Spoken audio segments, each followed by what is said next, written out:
Welcome. We're live. To Pints with Aquinas. My name is Matt Fradd.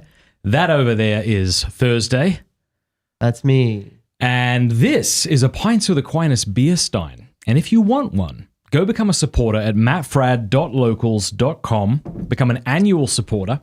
And when you do, we'll contact you and we'll send you one. You'll also, if you become an annual supporter, get access to our quarterly newsletter called The Jill. Again, we even pay shipping on the Jill. We're probably going to have to stop that at some point because it's really almost bankrupting Pints with Aquinas because we even pay. I thought it was a cool idea to ship these to Yemen and stuff for free, and I'm paying for it. I'm going to keep doing that. So mattfradd.locals.com, you get the newspaper quarterly for free. Beer Stein, we ask you pay for shipping. But go support us over there because we just did a big thing with Jason Everett on transgenderism, and I'm really surprised we haven't been dinged yet. Are you? The video is not even demonetized, actually. I mean, I can double check it right now. I'll pull it up. But it was pretty wild. It was wild and woolly. And then so we'll see.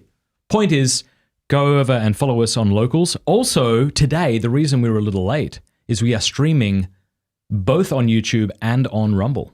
Yeah. Today. So if you want to go over to Rumble and watch it over there, you can do that. That's pretty cool. Was that easier than you thought, or? Streaming to Rumble? Oh, it wasn't too bad. Good. Yeah, that video is still fully monetized. Unreal. Yeah. All right. Well, that was an amazing episode, by the way. If y'all haven't watched it, What is a Woman was a fantastic documentary, but this feels like the sequel. Like if you want to take a deep dive into trans stuff, theory, how it developed historically, Jason Everett is a real expert on this topic. So go watch that video if you haven't already. How was your weekend? It was good. Yeah. It was good. We need to see your face. Oh yeah. Yeah. It was good. Feast day was good. I played Atomic Heart. All right. Like I told you I don't think you'd enjoy that game, but No. I enjoyed it a lot. So that was fun. Hung out with my dog and my roommate. It's always a good time. My friend Joe is in town for a visit. Sounds Got to great. hang out with him. He's a good guy. So. Well, I flew back from out of country last week. It was the night before I was interviewing Jason Everett. My wife and I went down to Mexico for a couple of nights. We have a friend there who was able to get us a room at some resort thing. I don't know if you've ever thrown up on an airplane, but it's quite the experience. So I'm sitting at breakfast. Yeah. By the way, if you're eating and watching this video, stop eating. Yeah, and also for people at home, this is the third time Matt's asked me if I've thrown up on an airplane. So I was sitting down morning having breakfast, and I said to my wife, I'm having weird stabbing pains in my thumb and my foot. I don't understand what's happening, but it's not good. And I don't know if I'm going to be able to make this flight. But I knew I had Jason Everett the next day. So I was like, I got to make it work. So I thought I'd be okay. Bottom line is, by the way, I think I had food poisoning. But I was on the plane and I just started sweating. And you know how you try to talk yourself out of it? You think mind over matter? If you just say, no, I'll be fine. Come on. No worries. I'm fine. But at some point you're like, I'm not fine. Not a little bit. So I stood up and went back. I'm sorry. I'm going to get a little detail here. Little detailed. You don't realize that one of the pleasures of throwing up, because it's the most awful experience really that a human being can have almost, is wrapping your arms around the bowl, right? Like you don't think that that's a nice feature of throwing up. If you had to pick one, you would say wrapping your hands around the bowl is a bit nice. As an expert in throwing up, I have never wrapped my hands around the bowl. Just kind of not wrapped it, but you just kind of like lay on it and you're like, okay, like that? Nah. Point is this. In an airplane bathroom, they're very, very small. You can't even kneel down by the bowl, and there's not really a bowl. It's a very awkward experience, and you're also aware that there are people out there, and here's the other thing that stunk, is that the lock didn't really work. And I knew that because I would slide it across and then the light would go on and off like it wasn't really latching the whole way through. So I had that to worry about. I'm going to spare you the nitty-gritty details, but it was a terrible flight. And it's really, I think, only by the grace of God that I woke up and I'm like, all right, I think I'll be okay. So 7 a.m, still had food poisoning, had a cigar like a man, had some black coffee, and I was good to go. I really think it was the grace of God that enabled that excellent interview to take place. Yeah, because the next day you were sick. The next day I was supposed to interview Jacob Imam. We'll have him on this week. And there was no way I could have done it then. What is this thing on my vest? Stop looking at yourself. Anyway. That's hilarious because, well, it's not hilarious, but it is ironic. Well, it's not ironic either. It's a weird coincidence. It's a word. It's a thing because that happened to you on Tuesday, right? What did I do? I was sick on Tuesday, and I was in the ER the day before. Yeah. Someone did not want that Jason Everett video to air, but it did. They tried to kill us. In your face, hairy legs. And by hairy legs, I mean Satan. All right, and then what happened was I was Saturday morning, I get something on Locals. Someone says, hey, I saw you on CBS this morning. I was at the gym.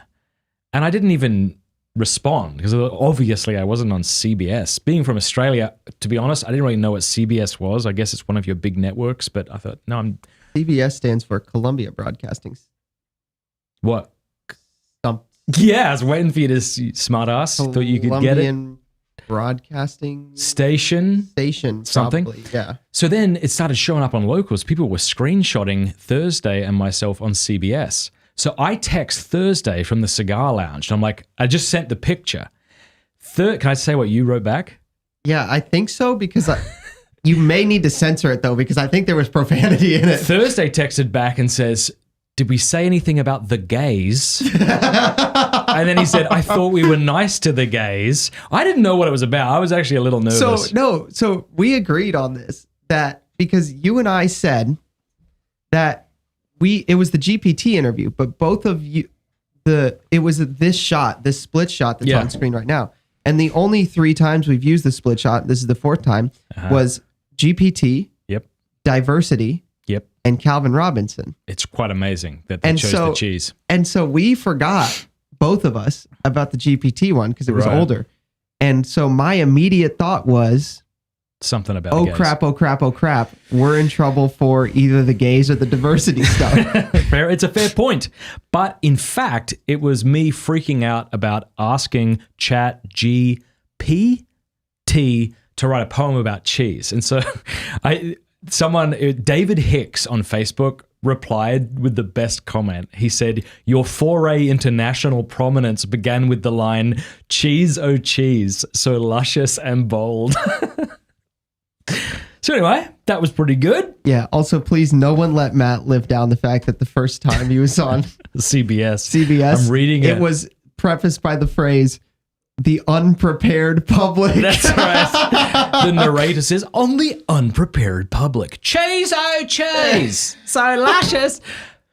But there you go. It could have been way worse. It could have been me talking about piss fingers. It could have been about that. I was worried it was going to be the diversity worksheet. Oh, that would have been even worse.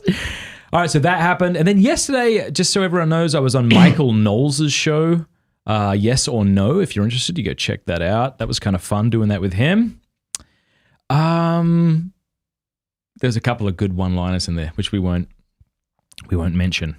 All right, so here's what I want to do for the rest of the show. I want to talk about my new obsession with King of the Hill. Then I want to take a look at an article from Thomas Aquinas on why we need more than philosophy. And then I'm going to take 3 questions from our local supporters. Sound good? That sounds excellent, Matt. Good. That sounds excellent, Mr. Pints. Thank you. Why do you say that again?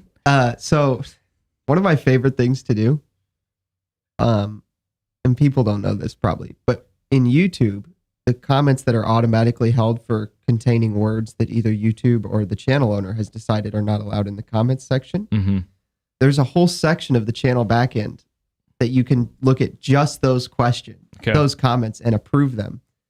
And multiple of them are from our people complaining about something, frankly, dumb. Okay.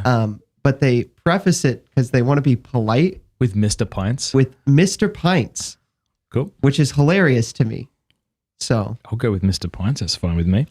All right, so let me tell you about King of the Hill. Now, I am a 39-year-old man, and I'm just now learning about what King of the Hill is, which I think started in around 2005-ish. I have a theory for why you are... Well, let me tell you what. Okay. All right. So first of all, I want to preface it by saying I've only seen the first season and like 3 of episodes of the second season. So I'm not I have no idea the trajectory of the show. I don't know if it's going to become woke or awful. I have no idea.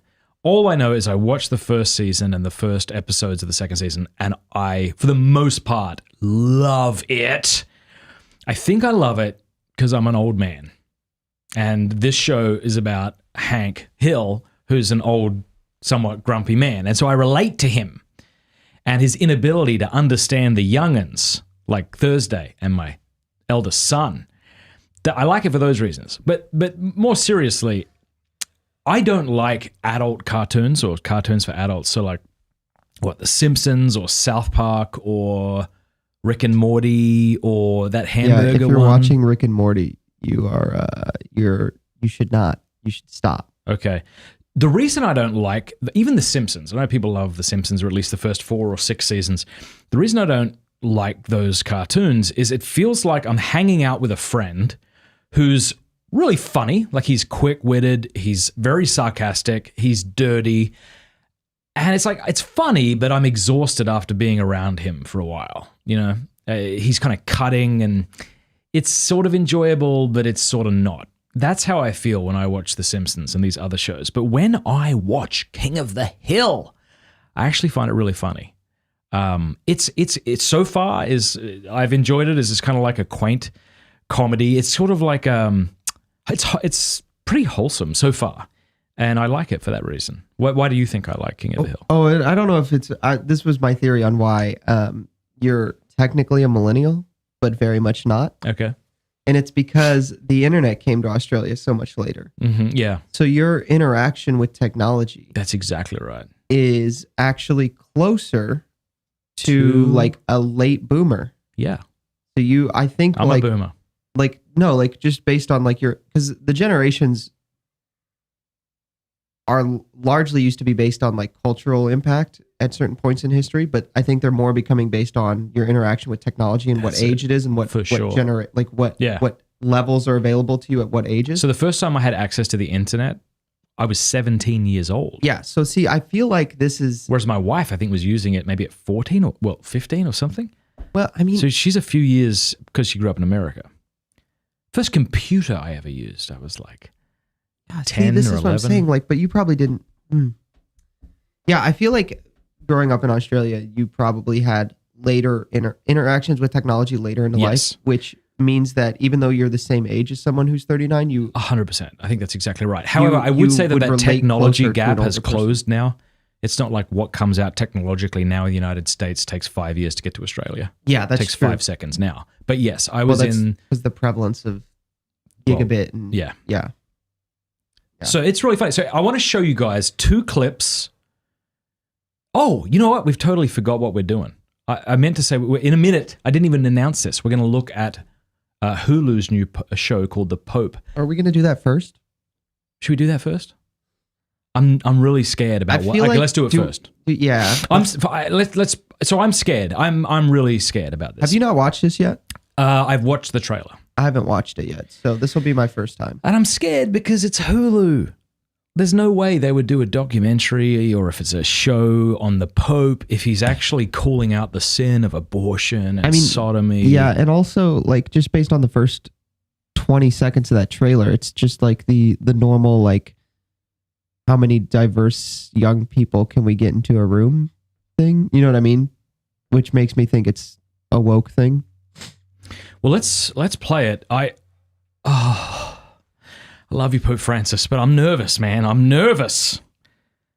All right. So this is coming out in April. This will be on Hulu. Here we go, baby.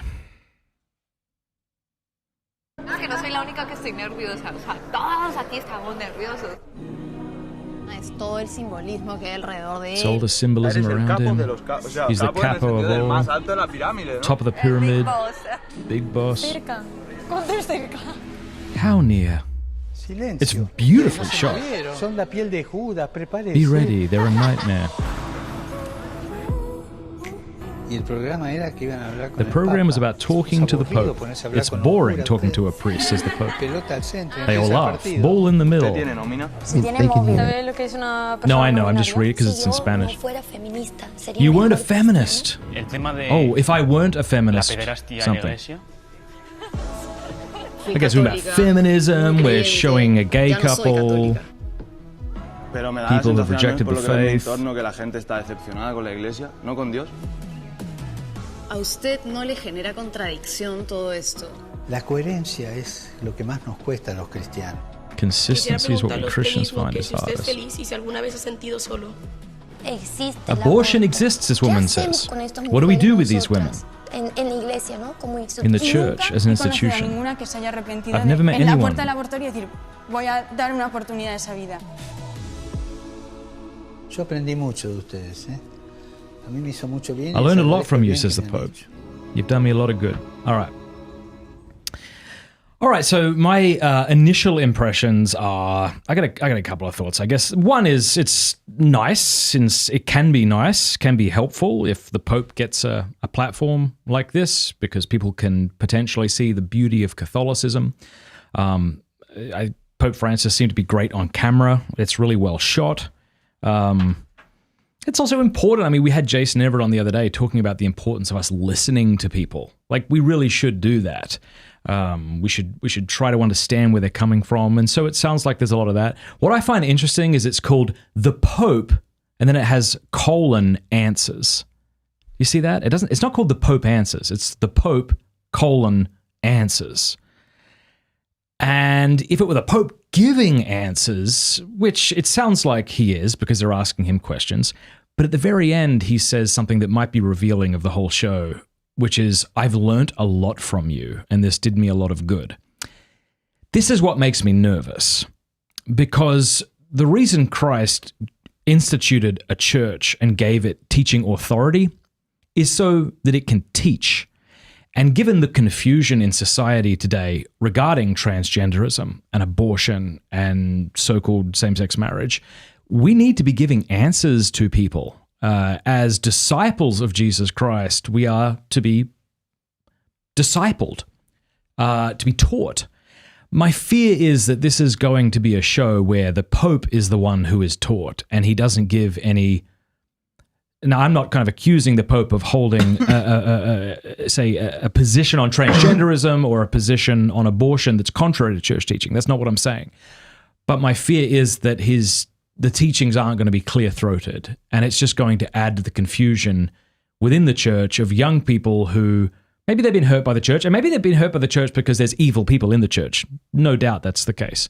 But maybe they're leaving the church because they think that the church needs to get with the times on abortion and transgenderism and this stuff.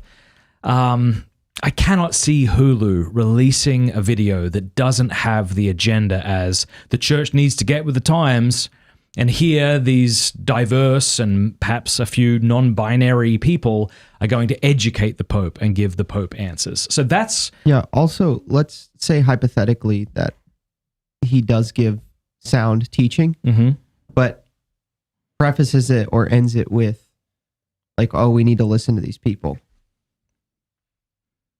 Do you really think that the sound, what do you, and you know, I feel like it would not, I wouldn't put it past anybody at Hulu or a major media corporation to cut out the sound teaching.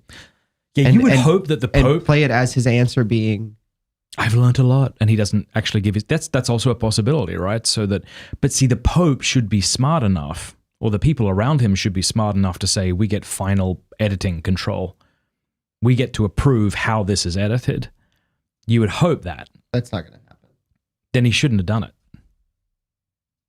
It would seem to me. Yeah, I mean, I don't think this was a good idea. Here's what's sad, and I don't know any faithful Catholic who would disagree with this. If you're one of them, please let me know in the comments section what you think and why I'm wrong. I would much prefer my teenager to watch What Is a Woman than whatever this is going to be. So it's sad that we've come to a point where I'm okay with my kids watching Matt. Even before I watched the documentary, I would have probably been okay with my 15-year-old watching Matt Walsh. Actually, that was the case.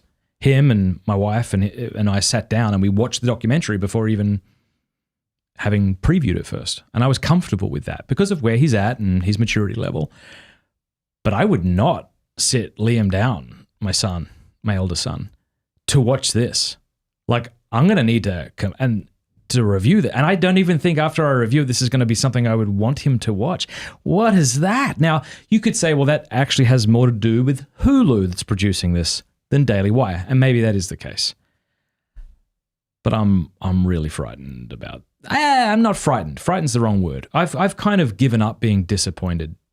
I'm okay with the fact that we have a pope that says imprudent things and does.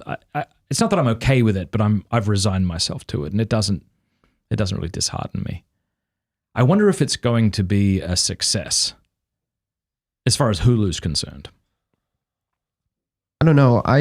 That'll be on the numbers. I mean, my parents have a Hulu account, so I'll probably get them to send the password over and and I'll watch an episode or two of it just to see what it's see what it's about, what's going on. Just because I want to know, like, because you could probably watch an episode or even half an episode and get a feeling for how it's edited and what it's supposed to be. You know what I mean? So. Yeah, it's going to be interesting. All right, so let us know below what you think of this upcoming. I guess it's just like a one show episode. What's the best case scenario? What's the worst case scenario? All right, now I want to show you, just to change gears for a little bit, 2 really hilarious King of the Hill episodes. I'm just going to show you like a minute clip and then a 20-second clip. If you don't find this funny, then you should not watch King of the Hill. So basically, I forget this fella's name, but he moves. It's an Asian fella who moves into the neighborhood of a rural Texan town, and they're getting to. Is it Khan? I think his name is, and they're getting to know him. So let's play this for you. It's only 27 seconds long. So, are you Chinese or Japanese? I live in California last 20 years, but first come from Laos. Huh? Laos. We lay ocean. The ocean? What ocean? We are lay ocean. From Laos, stupid. It's a landlocked country in Southeast Asia. It's between Vietnam and Thailand, okay? Population 4.7 million. So, are you Chinese or Japanese? That's it. Okay, that's just really funny. That one goes out to all my Asian viewers out there. I don't think they would. Did you watch that before? Because I know you don't have the audio. Yeah, I watched it. I don't think they would do that today, but that's really funny. Just a typical kind of like white ignorant thing that if you're Asian, you're either obviously from Japan or China. Point is, though, he ends up hating this guy because he's arrogant, and then he's explaining to his wife, Peggy, that he doesn't like him. And Peggy is suggesting that others are saying that this is due to racism. Here's Hank Hill's response. That's on the next clip. By the way, before you press play, I love all the subtleties in this cartoon. Like the fact that Peggy is eating her pizza with a fork. That is fantastic. All right. What the hell kind of country is this where I can only hate a man if he's white? I didn't see this one. What is it? You didn't? No. All right, so she's saying that this might be, people are saying that it's maybe because you're racist. And he's like, it's not because he's Asian. It's because he's like a jerk. And then the line is, what the hell kind of country is this where I can only hate a man if he's white? How good is that? Ahead of its time. That's pretty good, yeah. I always get nervous when you look embarrassed by something I'm doing because you tend to push the envelope way more than I do. So yeah, but not on stream. The worst thing I've ever done on stream is the Titanic conspiracy. Oh, okay. Well, if you're watching, let us know what you thought about that below. All right, so now what I want to do is take a look at a Summa Theologiae article and go through it. Yeah. I'm waiting for you to click it. Oh, yeah. And then move it out the way so I can actually read it. Yeah, baby. This is what we're looking at today. So this is an important thing to discuss. In addition to philosophy, in addition to sound human reasoning, do we need anything else? Do we need theology?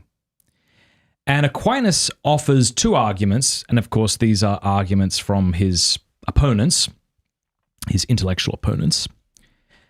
He's going to say ultimately that yes, we need theology, but here are a couple of arguments for why we only need philosophy. So I want to read through this because there's only 2 objections and 2 responses, and I think it's really enlightening to show why it is we do need theology and why philosophy isn't enough. So here's the first objection. It seems that besides philosophical science, we have no need of any further knowledge. For man should not seek to know what is above reason. Seek not the things that are too high for thee. So that's a good quote from Scripture. That does make it sound like if you shouldn't be investigating those topics that are above human reason, then Sirach tells you to not do that, and therefore philosophy's enough. Because he then says, but whatever is not above reason is fully treated of in philosophical science, therefore any other knowledge besides philosophical science is superfluous. I just realized I gotta find a better way to like stream these topics. This has been me vomiting in a toilet to, I don't know, like Pope Francis and that thing, and then King of the Hill, and this is all over the place. Yeah, and also, like, well, we did a really good job during the Calvin one. The Calvin one was like... That was really good. Boom, boom. We had that locked away. This one is it's a bit spastic. We'd like to apologize. All right.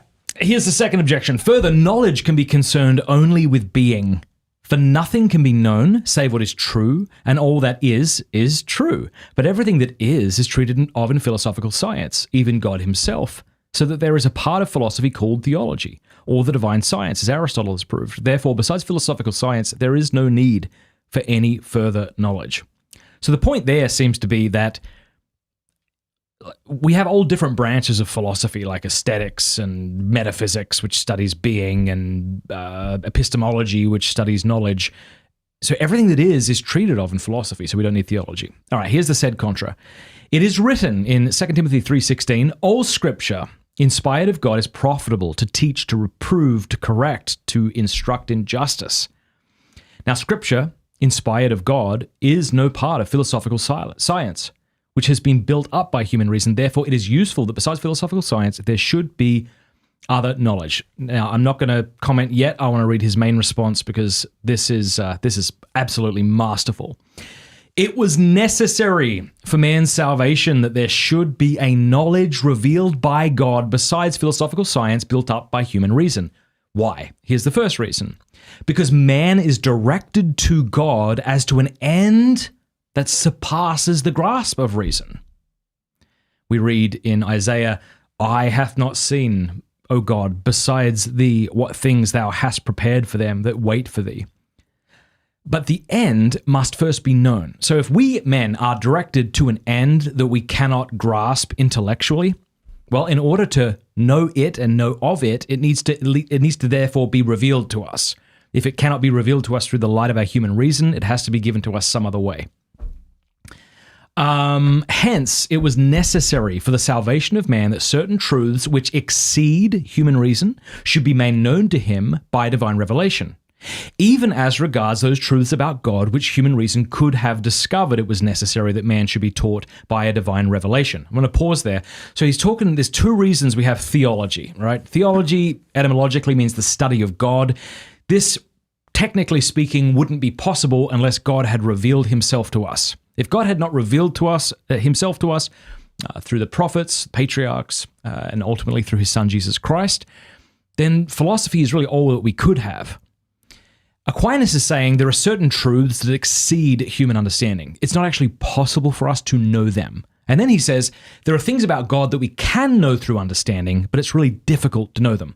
So in that first category of things that cannot be known, we could say things like the incarnation, the mystery of the Eucharist, the mystery of the Trinity, perhaps angels and things like that.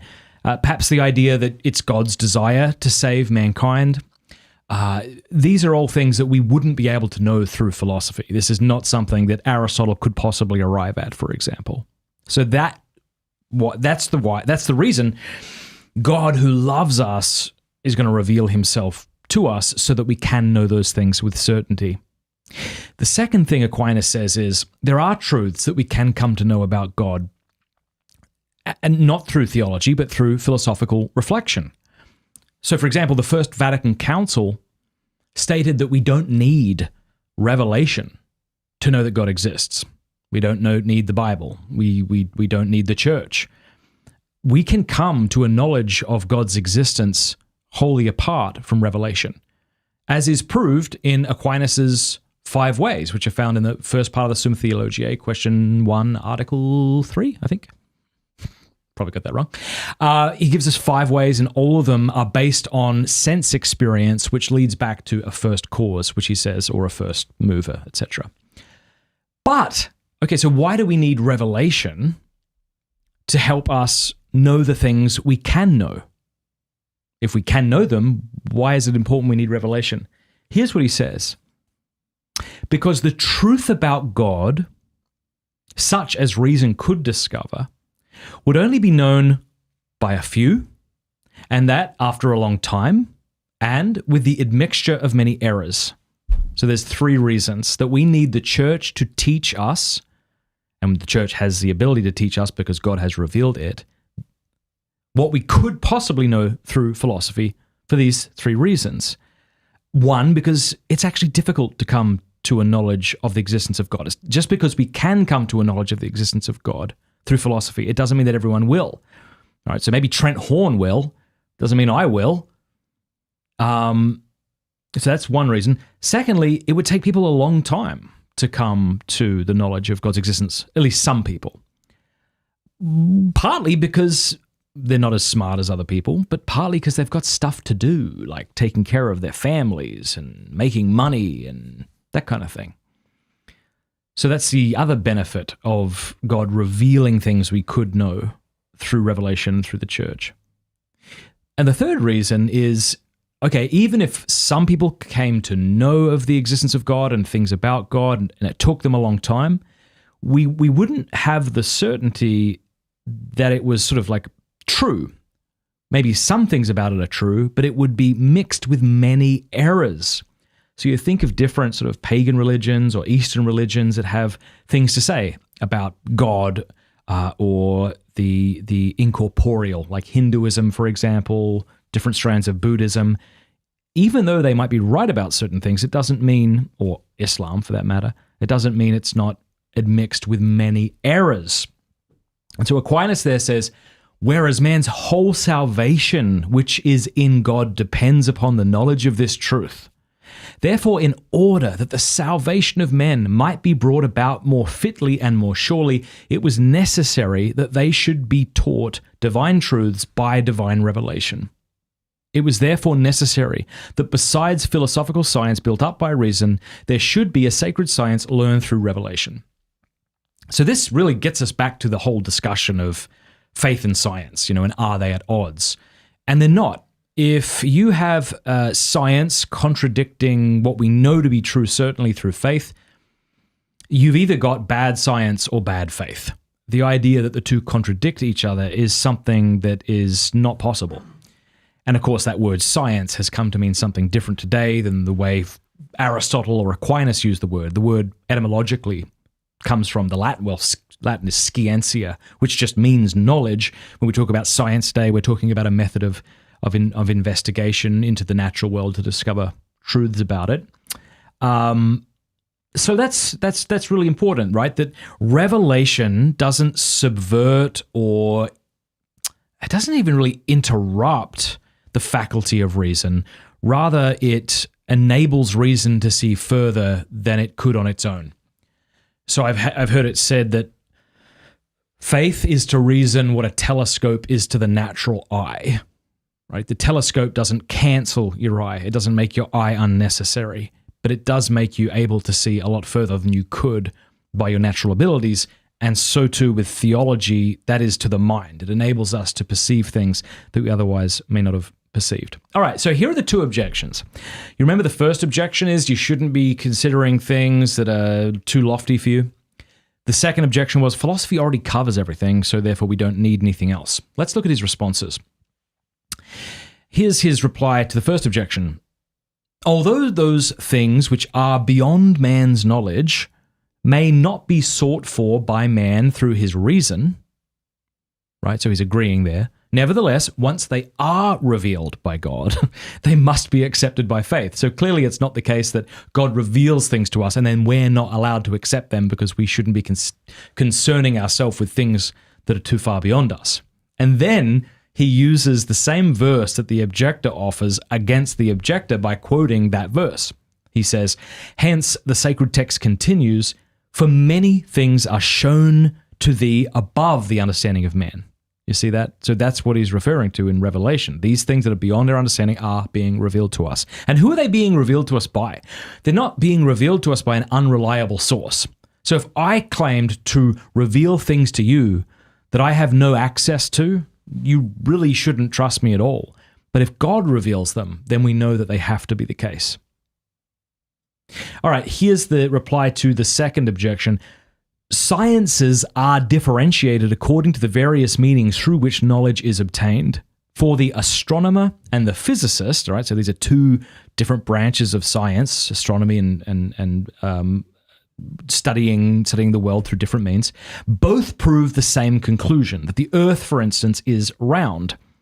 The astronomer does it through mathematics, and the physicist does it by examining matter itself. Hence, there is no reason why those things which may be learned from philosophical science, so far as they can be known by natural reason, may not also be taught to us by another science. So we can come to the knowledge of something that is true through two different branches of philosophy. And so notice here, by the way, too, because I think this probably often goes overlooked, that he's talking about the Earth being round. Often atheists, not educated ones, but you do find them who say that people in the Middle Ages thought that the world was flat. This is clearly not the case. Aristotle has a work, I think it's called On the Heavens, and I believe he offers at least 3 arguments for why the Earth must be spherical. One of those arguments was when you stand on a shore and you see a ship go off, that it starts to shrink into the horizon. So Aquinas is assuming this, is very well aware of this, but he's saying that we can come to a knowledge that the Earth is spherical based on different sciences. And so we can also come to the knowledge of God's existence, let's say, through metaphysics and through theology. Hence, there is no reason why those things, which may be learned from philosophical science, so far as they can be known by natural reason, may not also be taught to us through another science, so far as they fall within revelation. And then he concludes, hence, theology included in sacred doctrine differs in kind from that theology which is part of philosophy. All right, so that is the article. So we could sum it up by saying we need theology in addition to mere philosophy, because there are truths about God that we cannot begin to comprehend by our own natural reason. And even certain truths about God that we can comprehend through natural reason, we wouldn't be able to, or at least not very easily, or at least not without an admixture of error. All right. I love Aquinas. Do you like Aquinas?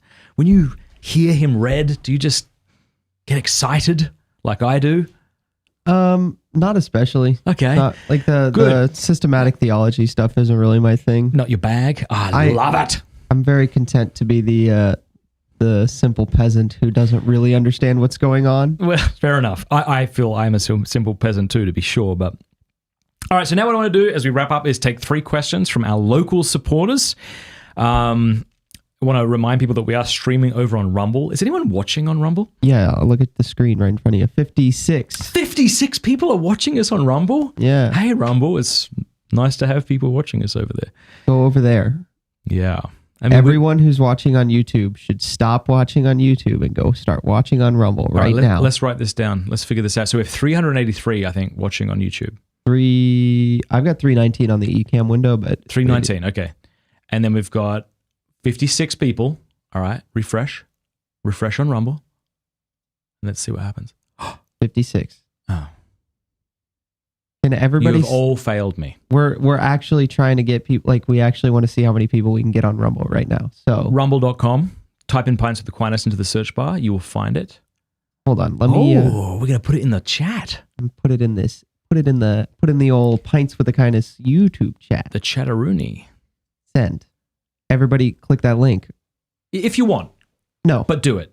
Or else you're dead to me. We're not. All right, so 58 people. That went up by 2, didn't it? Come on. Come on. Can we get to 100? Maybe 100 viewers on Rumble. Well, here's what I'll do. I'll take these 3 questions from our local supporters, and then you know what we should do? By the end of it, maybe we'll have 100. Hold on. Yeah, keep taking your questions. Hold on, one second.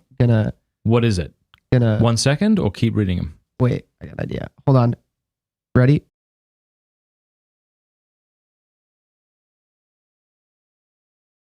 Do it. That's a great idea, Thursday. Okay. We will also, here's what we'll do, just to kind of get people over on Rumble. So I'm going to take these 3 questions, and then I'm going to take questions only over on Rumble. and we'll see what happens. 66 people watching. By the way, Rumble is not paying me to do this, though they should. That would Somebody be really said the sweet of sound them. is funky on Rumble. I don't know what to do about that. Well, all right. If the sound is funky, go over to YouTube and forget everything we just told you. All right. This question comes from, well, I'm not going to say his last name just in case he doesn't want me to, but Christian. He says, I want to homeschool my kids, but my wife isn't in agreement. She doesn't disagree with me about the moral issue at stake, but doesn't think our local public school will be harmful to them. But my heart speaks clearly on this. How can I move forward with this even when she isn't on board? If I do this, I will need to drastically alter my work schedule, but I feel deeply that this is where God is calling me. I just love my kids so much, and I want to step up to the plate for them. Prayers and any advice are appreciated.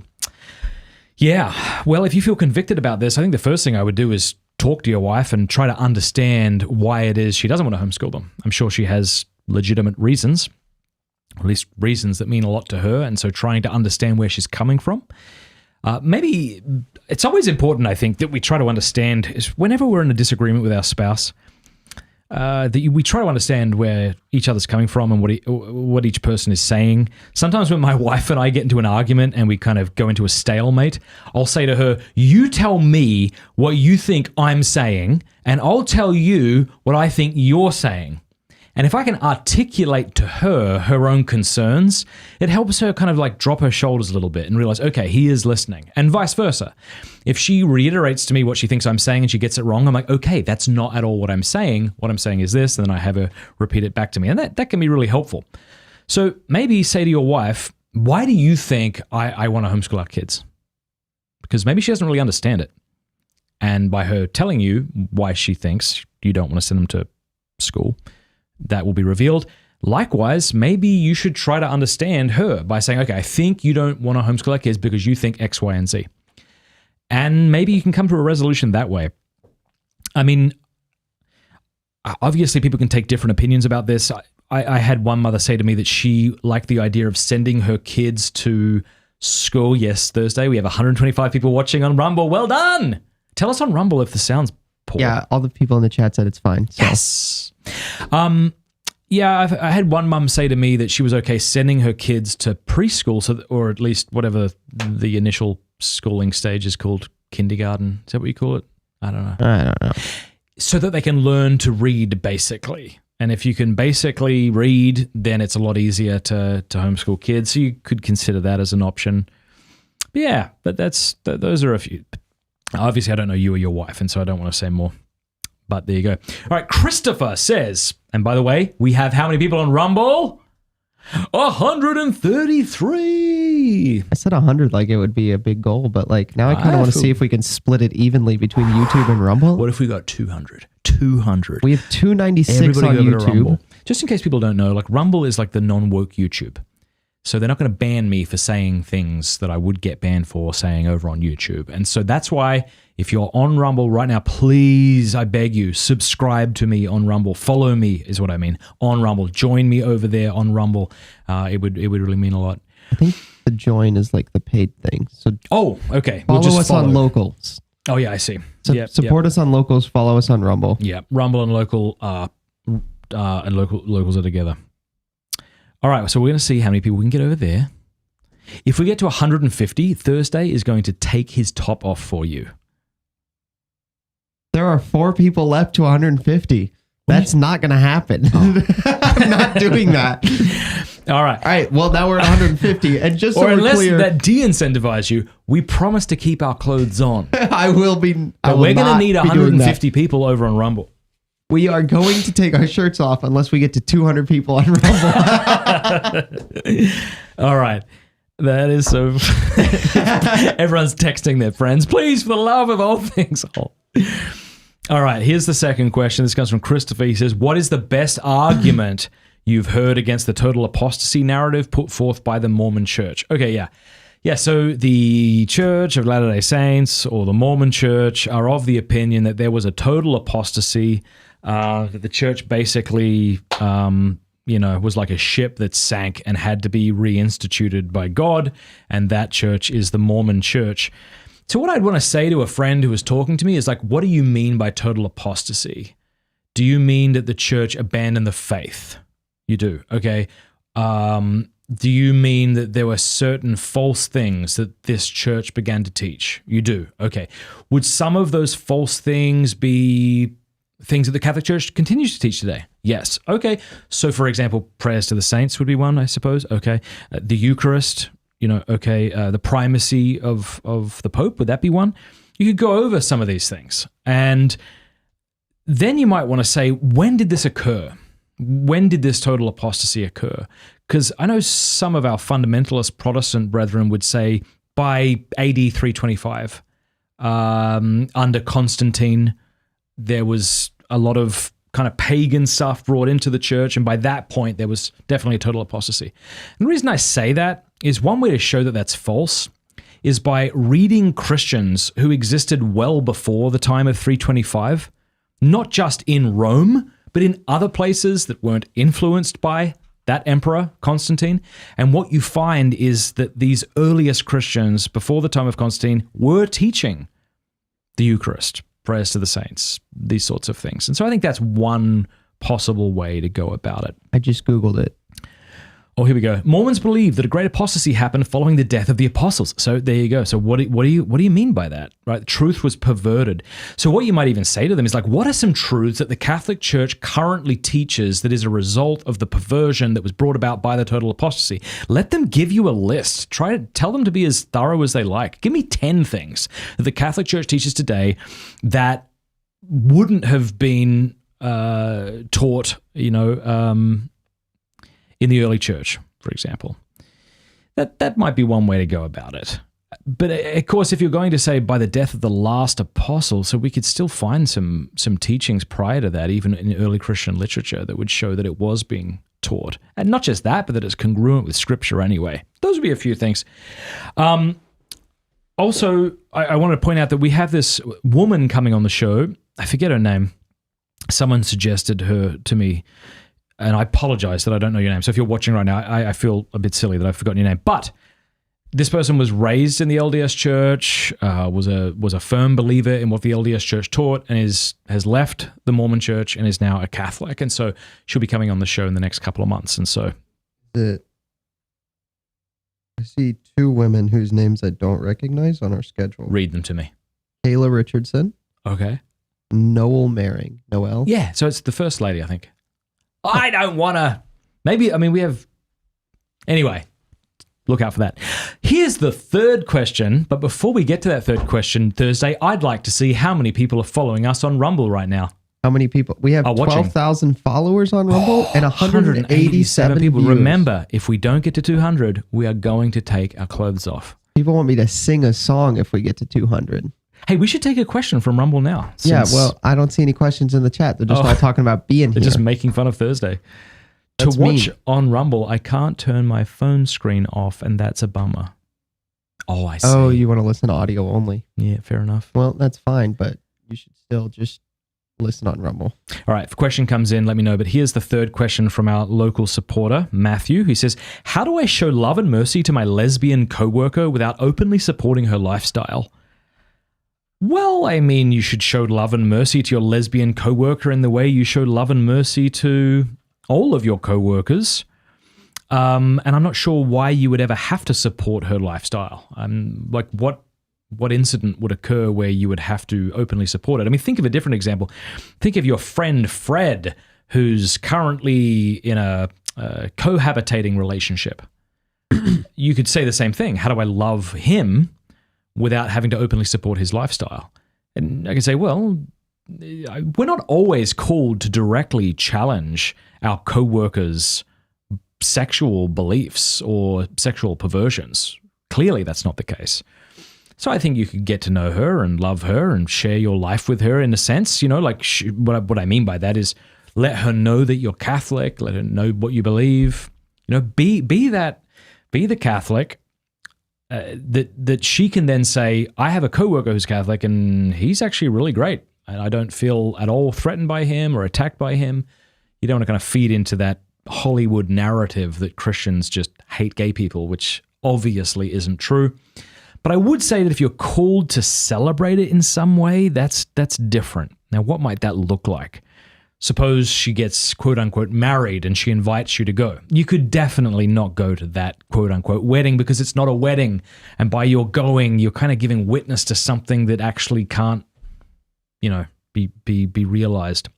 So in that sense, in that kind of situation, you might have to explain to her why you can't go.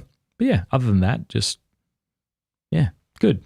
Okay, we have a couple questions, and the questions are from Rumble. This has been the most spastic episode we've ever done. It's a good time. We're chilling. Like on Rumble. We only have 21 likes, but 194 people watching. What's up with that? I'm not okay with it. I'm not vibing. All right, let's see here. When will you interview Father Rippinger? Rippinger. This was asked by Crintastic1, and this question wouldn't be answered except that we said we would answer it. Thank you for your question on Rumble. No, I actually reached out to Father Rippinger's assistant. A while ago when he was in town, right? Yeah, and he said that his bishop had asked him just to hold off on doing interviews for the time being. That was the answer I got back. So it's not that I'm not open to doing it, and it's, to my knowledge, it's not that Father Rippinger isn't open to coming on the show. It's just that I'm sure he's a busy priest, and he's also a faithful priest to his bishop. So that, we'll see. Maybe it'll happen, maybe it won't. Okay, we have Kyle Whittington. What a guy.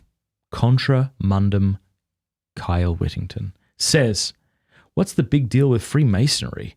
Why can't Catholics be a Freemason? I don't have an excellent answer to this, except that it's condemned, obviously, in the, when was it, 1918 code? It was the first code. Whenever that came out, it was explicitly... it's condemned before that. Well, my point is just that this is often what people pointed to, but that hasn't been abrogated through the new code of canon law. It's just not mentioned specifically, but that doesn't mean you still can't. Yeah, so the rule on canon... Just real quick. But one reason you can't be a Freemason is that in the official teachings of Freemasonry is that all religions are basically equal, and that's false. Go for it. Yeah, so one thing about the canon law that I don't know if people know is if something is addressed in a previous code and is not readdressed, updated, or changed in a new code, that mouse doesn't work, Matt. That's right. Then the previous version stands. And the best example of this is that the last time exploration and which bishop, the question at the time was when something new is discovered, who's the bishop, right? Who's the bishop in charge of that area? And the last time that was addressed, it was wherever the expedition was launched from, is what the church decided, which is why the Bishop of Orlando is the Bishop of the Moon, which is my favorite Catholic fun fact. Well, look, I really appreciate that. We'll do one more question from Rumble before wrapping up. I appreciate everyone, by the way. That's so kind of you to go over on Rumble, and I don't know how long we're going to be on YouTube, honestly, so it'll be nice to still do these long-form interviews for folks who want to see them. You did an interview with Amber Rose a while ago talking about Latin versus English Mass. Ugh. Oh. What are your thoughts on returning to Latin? It seems like the Latin would dissuade the young folks. Yeah, people have different opinions on this. I could see that it would dissuade some, but ultimately the question isn't, what should we do that would bring in the young folks? The question should be like, how do we remain faithful to tradition in a way that's not just arbitrary? I think that's the first question that we should begin with. But I actually disagree with the assumption that young people would be turned off. I think more than ever, young people want tradition. We live in such a fluid society where everything changes all the time. I don't think what young people don't want. You can tell me since you're younger than me. We don't want a church running after us like a needy girlfriend. You know, like we want to use that analogy of marriage, like we want a woman who's beautiful and confident. And that's what I'm excited to pursue, not someone who's needy and lowers her standards for my sake. Ugh, gross. And I feel like there's been a lot of that in the church lowering her standards. Her liturgy has, in many cases, become embarrassingly mundane, and people want to go somewhere where they experience the transcendence that the Catholic faith offers them. And so for that reason, one way to kind of veil that beautiful liturgy in the West is to reintroduce Latin. So I don't have a specific opinion like one way or the other, but I personally tend to be a fan of introducing more Latin in the West, but that's just a personal opinion. I know of some young people who don't like the Latin, but we're not talking about abrogating the new form of the Mass. You know what I mean? Right. We're talking about making it available. Like nobody's saying, well, that's not true. Nobody who I'm trying to figure out. No, I'm just going to say it. Nobody who I respect, and Matt can jump on this bus too if he wants. Nobody who I respect is saying that the new Mass needs to be abrogated and we need to return to the Mass of like 1962. Yeah, I'm not there yet. I wouldn't say that as well. I'd agree with you. But I don't even like when people say that, I lose respect for them. You know what I mean? Like, because this is just a fundamental misunderstanding of liturgy and how the church works. I think that a lot of young people, I don't think that Latin scares young people off. And I think quite the opposite, that if young people are looking for something, they're looking for faith, then why would they and they're not finding it in the newer Protestant evangelical, those kinds of denominations. Why would we try to imitate what they already haven't found? What they're like, we need to give them something to look for that's different than what's already available, right? Cool. Yep. I agree. All right, what is Rumble doing? 177 people watching out. What if we just hang out until we get 200? Yeah, what do you want to talk about? I don't know, but we have 177 people watching. The rest of this episode is going to be if it hasn't already, it's going to be a wash. So you can stop watching right now, but we do want to see if we can get people over on Rumble. Yeah, 178. What will you and I do if we get to 200 people? I don't know. I'll do something. I don't know what I would do. Maybe Matt and I will. There's beer down the hall. Matt and I will drink a beer. I can't drink a beer because of Lent. You can't. Eat to 3. But you can. I will drink a beer before smash one. I will try to. Yeah, I will try to skull a whole beer. Okay, so we're over on stream. We're over on Rumble, and I'm just going to start reading questions until we get 200. Do you have to refresh it to see that we've got more people? No, it's live. All right. 175! Let's go! I'm way too excited about 2 more people. 176! Oh my goodness! Yeah, I will try to chug a beer at 12:30 on a Monday if we get to 200 people. Thursday we'll chug a beer if we get to 200 people over on Rumble. Thank you, Thursday. Rumble.com. Just type in Pints of the Quinus and go watch the live stream we over should sell my hat. Share it on Twitter. Yeah, we'll give the hat away, That's freaking weird, but we'll do it. We'll do it. All right, so so Kyle Whittington says, Thursday, did you forget to do your hair? What's up with the hat? I need to go see Billy. Shout out Billy. Billy hurt himself, actually. Oh, did he? Yeah, he got into a car wreck. So I don't want to talk about Billy's our barber. He's a very nice man. Yep. Share on Twitter, says Spirit Warrior. Yes, go and sell on 180 people. 180 people. Don't go away. If you're watching right now, you don't want to watch us anymore, just keep it open and do what you got to do. But whatever you do, don't close. Open it on your phone. Open it on your computer. Yeah, we don't care. We're okay with fake 185, 185, 185. Thursday is going to chug a beer. Can I get 100? Can I get 190? Can I get 190? We're going to get Thursday to chug a beer as soon as we get 200 concurrent viewers over on Rumble. Do you like waffles or pancakes? There's a correct answer to this. I like waffles if they're like chewy and crispy. That's the correct answer. That is the correct answer. I hate waffles that are basically just misshapen pancakes. Yeah. 189, 190. All right. Okay, 191, 191. If we can get can we get 195? 191, can we get 195? As soon as we get 200, Thursday is going to chug a beer on camera. 192. Hi, what else Mom. we got? What goes into being a tobacconist? Why is Matt McCloskey so freaking cool? I think he's so freaking cool because he just has a natural passion for cigars. I can't tell you how many times I've sat down with McCloskey and he's accidentally told me the same story. And it goes like this. Smoking, it's a lot like meditating. You focused on your breath, it relaxes you. I'm like, yeah, I know. We talked about this yesterday. That man loves cigars. And he loves what he does, and he's good at it. We have let's go. All right, I'll go get the 200 beers. people. Don't go anywhere. Keep go get the talking. beer. I'll keep talking. We're gonna watch Thursday. Chug a beer. Just keep me over on the on Rumble so I can see it. 200 guys. Thank you. You're gonna watch Thursday, and he's not gonna breathe. He's not gonna have a little sip and then put the beer down like a loser.